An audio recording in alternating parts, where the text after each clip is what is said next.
Assalamualaikum warahmatullahi wabarakatuh. Halo Sobat Paraduta, kembali hadir di Siniar Paraduta, siniarnya Departemen Bahasa dan Sastra Indonesia dan Daerah, Fakultas Bahasa dan Seni Universitas Negeri Padang.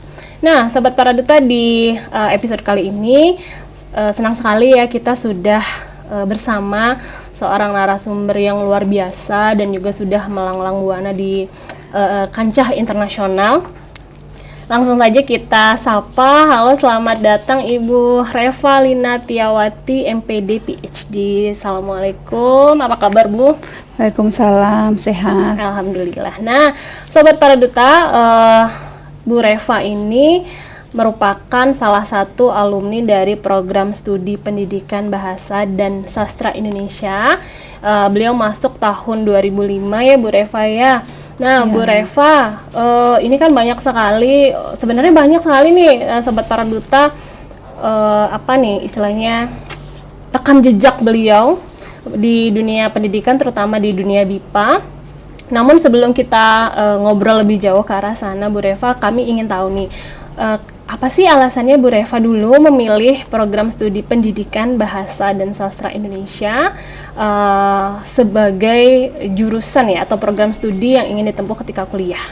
Iya, sebenarnya tidak ada alasan khusus bagi saya dulu kenapa saya mengambil jurusan program studi pendidikan bahasa dan sastra Indonesia. Ketika itu memang dari SMA, dari SMP saya itu suka membaca. Saya suka membaca buku saja. Ada satu buku yang masih saya ingat sekarang, itu menanam salak pondo. Teknik cara menanam salak pondo. Itu buku yang saya temukan di perpustakaan di sekolah SMP saya. Kenapa tidak tahu, saya memang penyuka salak. Buah salak, saya suka dengan buah salak, dan salak ini ada namanya salak pondo. Saya nggak tahu ini salak pondo apa, tapi cara teknik untuk mengemas sebuah buku itu dengan bercerita, dengan ada metode cara menanamnya juga, akhirnya saya suka. Dari situ saya ingat sekali, itu buku pertama yang saya pinjam di perpustakaan dulu waktu SMP, teknik menanam salak pondo. Lalu habis itu saya lihat ada novel-novelnya, buku-buku non-fiksinya, dari situ saja sebenarnya. Tapi kalau saya perginya ke sastra juga tidak. Iya, juga terlalu tertarik dengan novel non-fiksi juga tidak gitu. Ke ilmiah juga tidak, tapi intinya saya tuh dulu suka baca aja. Berarti kalau FTV ada dari mata turun ke hati, kalau ini dari salak pondok ke program studi pendidikan. Oke, Bu Reva. Nah, di selama kuliah tuh nyenangin nggak sih? Menyenangkan tidak kuliah di program pendidikan? Iya, waktu itu angkatan saya itu non reguler ya. Saya sesi C, kalau saya nggak salah, saya sesi C. Kami kompak sekali. Satu kelas itu ada berapa orang, jadi tidak ada geng-gengnya. Memang menyenangkan lah, membaur semuanya. Laki-lakinya lumayan banyak dan kompak, jadi tidak terasa saja kami selesai. Cepat rasa waktu berlalu. Ya Bu Reva ya. Bu Reva waktu S1 kalau boleh tahu nih, skripsinya udah tentang BIPA belum? Tidak, saya tidak ada hubungannya tentang BIPA. S1, S2 saya juga tidak tentang BIPA, baru S3 baru tentang BIPA. S1 dulu skripsi saya tentang pragmatik, tentang tindak tutur. Lanjut S2 juga masih tentang dunia pragmatik, tentang tindak tutur.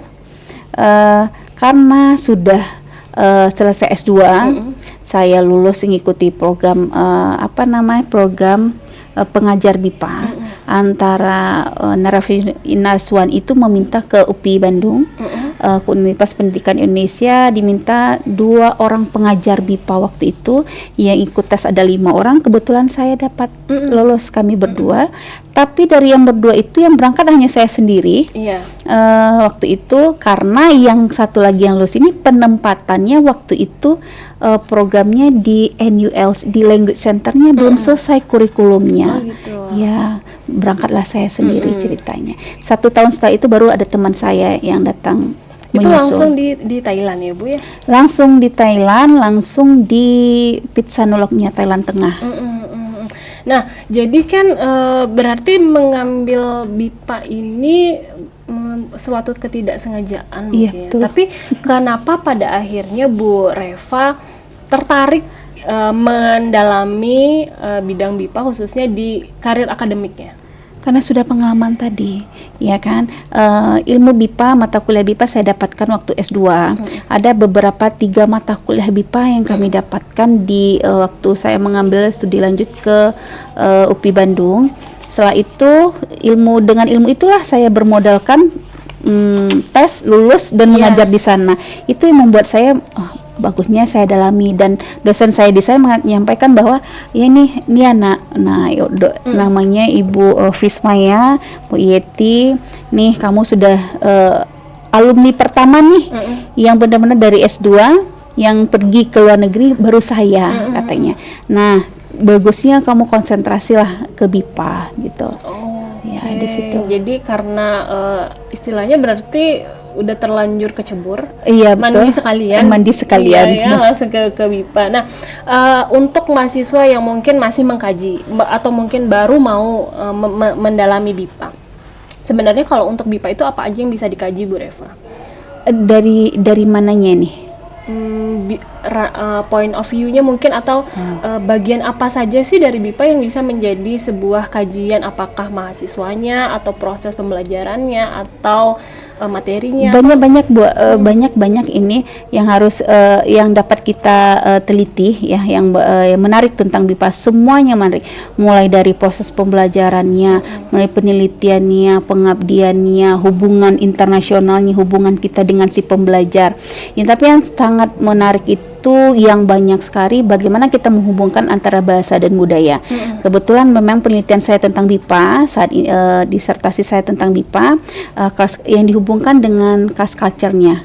Ya, pemahaman lintas budaya dalam proses pembelajaran BIPA dilihat dari sisi budaya Minangkabau. Nah, kalau kita melihat BIPA itu kemana saja bisa, mau ke linguistik, mau ke pengajaran, mau ke budaya, jadi ke komunikasi lintas budaya.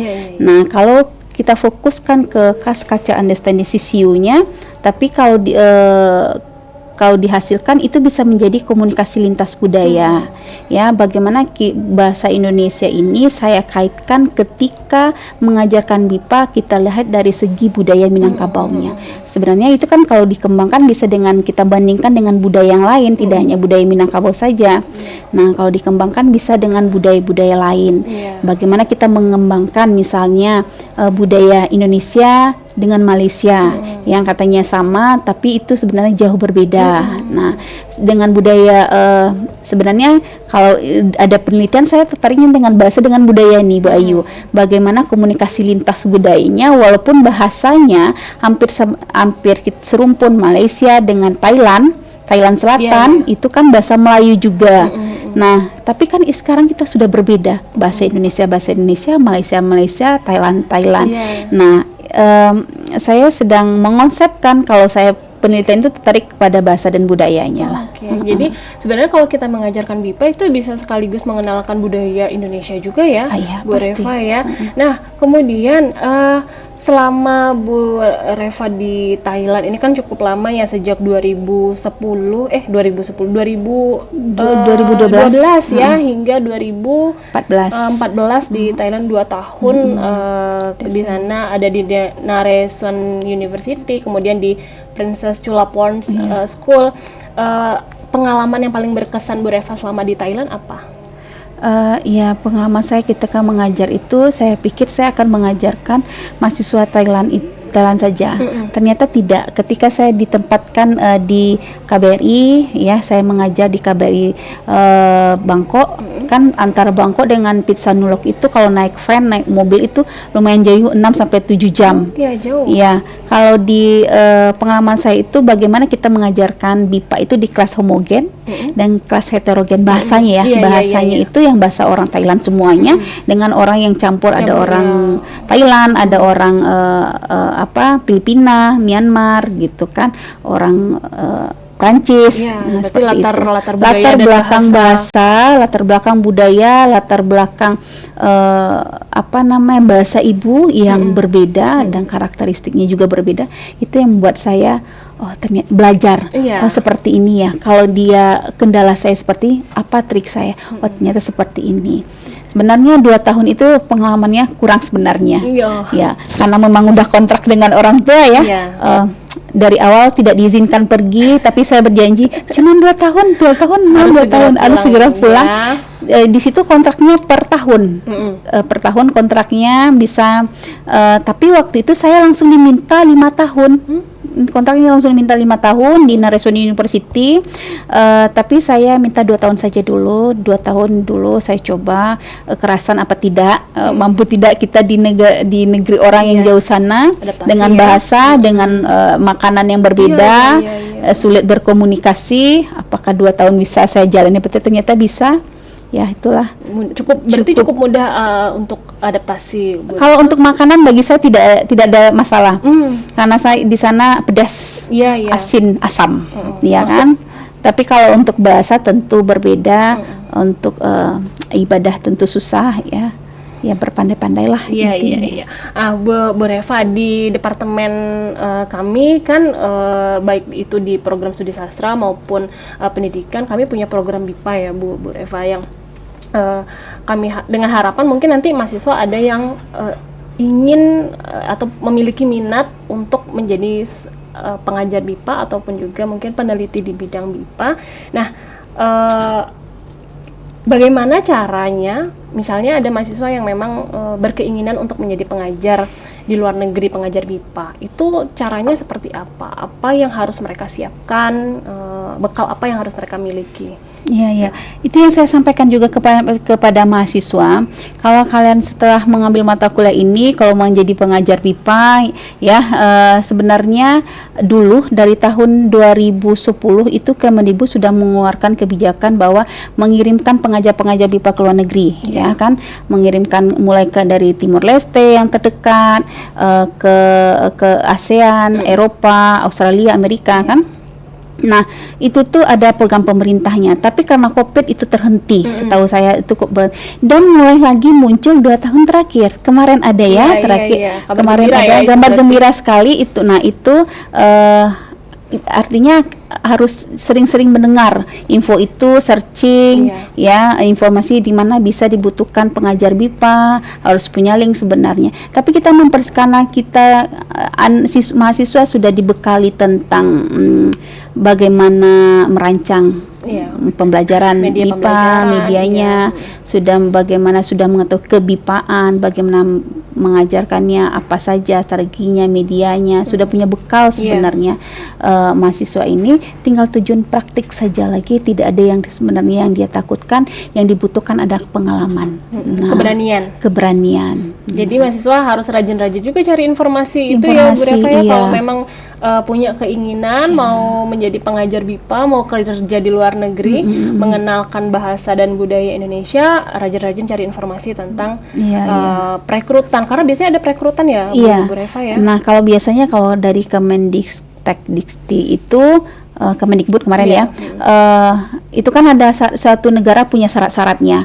Ada yang harus punya TOEFL, ada yang tidak masalah tidak ada TOEFL, atau syaratnya satu harus bisa berbahasa ibunya di sana, bahasa Korea. Kalau dia di Korea, bahasa Jepang dan nah itu memang harus kemampuan di luar BIPA gitu. Mahasiswa bertanya, Bu, kalau belajar BIPA harus pintar bahasa Inggris. Ketika kita mengajarkan, kalau dapatkan tidak perlu juga. Tapi ketika kita memberikan pemahaman, kalau kita tidak mereka tidak paham, tentu kita terjemahkan baik ke bahasa ibunya atau menggunakan bahasa Inggris. Tapi untuk kehidupan kita di luar, seperti saya di tanah, kehidupan kita untuk sehari-hari kita belanja, mau pergi kemana, tentu kita harus pintar bahasa Inggris. Nah, itu yang mahasiswa banyak yang terhambat mungkin di situ. Terhambatnya di situ gitu. Kalau mengambil, selain dia menyiapkan persiapan tentang kebipaan, tentu saja mahasiswa juga harus menguasai bahasa asing, minimal bahasa Inggris, minimal bahasa Inggris untuk dia bisa bertahan di sana. Iya. Nah, Bu Reva, kemudian di BIPA itu kan ada beberapa tingkatan ya, ada level 1 sampai 7 kalau Iya. tidak salah ya, yang mulai dari pemula, madya, kemudian level mahir. Lanjut, Di antara level itu sebenarnya kalau dari sisi pengajar, menurut Bu Reva atau pengalaman Bu Reva mengajar sendiri, sebenarnya paling sulit tuh ngajar level mana? Level dasar pastinya. Yang dasar ya? Iya, karena level dasar itu mulai dari permasalahan yang ditemukan di lapangan, sama sekali tidak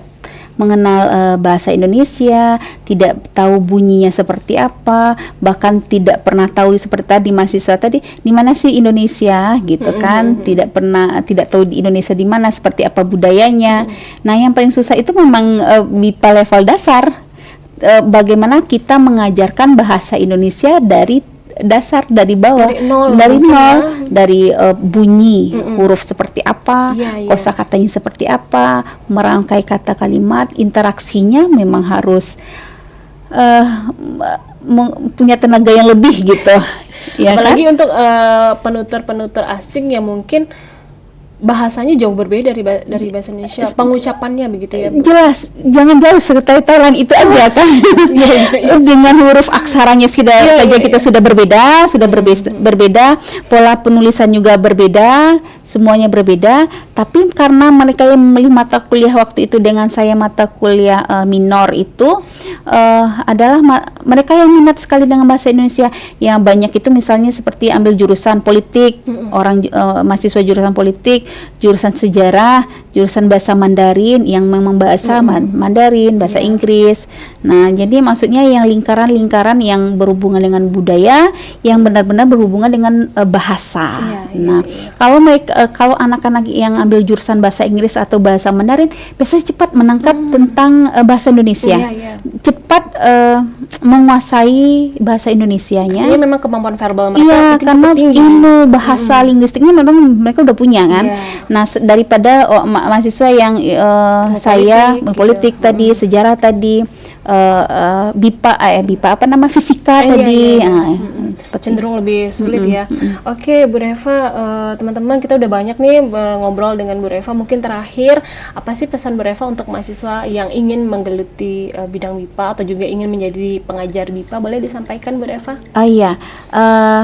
Sebenarnya mahasiswa yang ingin mengambil jurusan BIPA itu bagi saya suatu hal yang luar biasa, karena saat ini seperti yang disampaikan bahwa bahasa Indonesia itu bisa menjadi ladang bagi Anda, mengantarkan Anda setidaknya tentang membuka cakrawala tentang Indonesia dan luar negeri. BIPA itu saat ini sudah menjadi bahasa ke-10 di dalam ASEAN, di dalam apa? Bahasa UNESCO. Nah, itu menjadi jembatan kita bagaimana mengantarkan bahasa Indonesia kita menjadi gerbang pembukanya, menjadi ladang pekerjaan bagi kita, bisa mengajarkan bahasa Indonesia ke luar negeri seperti itu. Oke, gitu, luar biasa ternyata bahasa Indonesia tidak hanya bisa kita ajarkan di dalam negeri saja, Bu Reva ya. Justru kita juga bisa ikut andil dalam mengenalkan Indonesia ke kancah internasional. Itu dia tadi Sobat Paraduta ngobrol kita dengan Bu Reva. Bu Reva, terima kasih banyak sudah berkenan hadir ke Siniar Paraduta. Semoga apa yang sudah disampaikan oleh Bu Reva tadi banyak manfaatnya untuk kita dan menambah insight baru untuk mahasiswa. Ya, sampai jumpa di Paraduta episode berikutnya. Masih bersama saya Nessa Rizka Pangesti. Siniar Paraduta, cerdas berbahasa, pandai berkarya. Sampai jumpa.